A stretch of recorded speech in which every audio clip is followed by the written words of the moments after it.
City Newsbreak.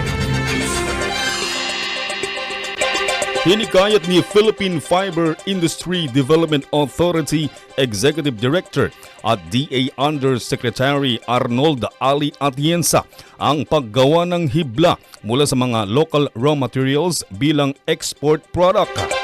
Ito ang kanyang naging mensahe sa kanyang pagdalo bilang pangunahing bisita sa 7 Bodong Festival Kick-Off Ceremony noong Pebrero 2. Anya, mas mataas ang kita sa pagbenta sa ibang bansa ng mga finished product kumpara sa raw material. Kanyang inihalimbawa ang produksyon ng hibla o thread mula sa tanim na abaka kung saan nangunguna ang Pilipinas bilang top exporter nito. Anya, mas mataas ang kita ng mga bansang nagluluwas ng mga abaka finished product. Kabilang na rito ang Pilipinas bilang importer nito. Alam niyo po ba tayo ang #1 exporter ng Pilipinas sa abaka? 87% galing po sa Pilipinas. Sipin niyo yan ha. Kaya lang linilipad natin raw material. Babalik sa atin, gagamitan na dapat ang ina-export natin, finished products.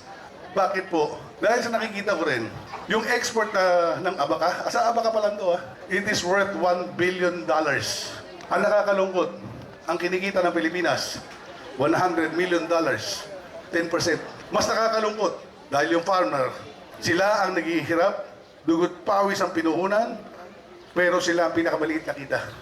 Idinagdag ni Atienza na susuportahan nito ang pagpasok ng produksyon ng hibla sa kanyang sunod na pagbisita sa Kalinga.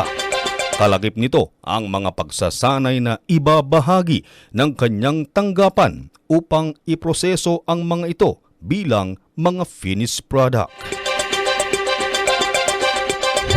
At yan ang balita para sa oras na ito.